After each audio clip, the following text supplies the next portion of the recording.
துரைமுருகன் குறிப்பாக எப்படியாவது பாமகவை இந்த கூட்டணிக்குள்ளே கொண்டு வந்துடுறாங்க. ஆனால் ஸ்டாலின் அவர்கள் உறுதியாக நிற்கிறார், இதுவரையில் உறுதியாக நிற்கிறார். நிச்சயமாக பாமகவை உள்ளே சேர்க்க முடியாது. ஏன்னா பாமக உள்ளே வந்தால் திருமா வெளியில் போயிடுவார்.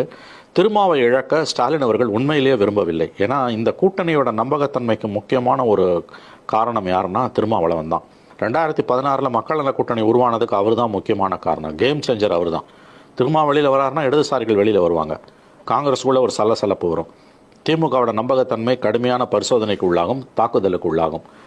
அதனால் திமுக விசிகாவை இழக்க ஸ்டாலின் விரும்பலை. ஏன்னா இது ரொம்ப அற்புதமான ஒரு கூட்டணி, உண்மையிலேயே கொள்கை கூட்டணி. மற்ற கட்சிகள்லாம் கொள்கை வேறு கூட்டணி வேறுன்னு பேசிகிட்டு இருப்பாங்க. அதனால தான் விசிகா தலைவர் திருமா அவர்களுக்கு பேனர் வைக்கிற லெவலில் நினச்சி பார்க்க முடியாத விஷயங்க இது. இவர்கள் நேர் எதிரான கொள்கை எதிரிகள்.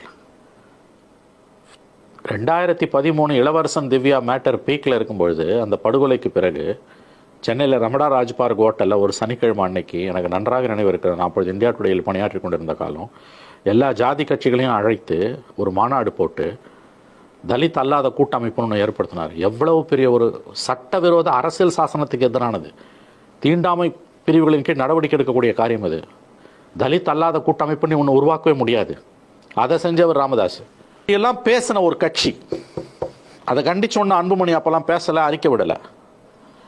அப்படி பேசின ஒரு கட்சி இன்னைக்கு எங்கே வந்து நிற்கிது? இன்னைக்கு எங்கே வந்து நிற்குது? அவங்களுடைய மே 11 சித்திரை திருநாள் வன்னியர் சங்க மாநாட்டில் திருமாவளவனுக்கு அவர்கள் பேனர் வைக்கிறார்கள் என்றால் எந்த அளவுக்கு அவர்கள் திமுக கூட்டணியில் சேர்ந்து விட வேண்டும் என்று துடியாய் துடித்து கொண்டிருக்கிறார்கள் என்பதை புரிந்து கொள்ளலாம். சித்திரை திருநாளில், சித்திரை மாநாட்டில் போய் நம்முடைய திருமாவளவனுக்கு இவங்க பேனர் வைக்கிறாங்கன்னா அது தெளிவாக திமுக கூட்டணியில் சேருவதற்கு எந்த அளவுக்கு அவர்கள் பகிரத பிரயத்தனம் செய்து கொண்டிருக்கிறார்கள் என்பதற்கான ஒரு உதாரணம் தான் இது.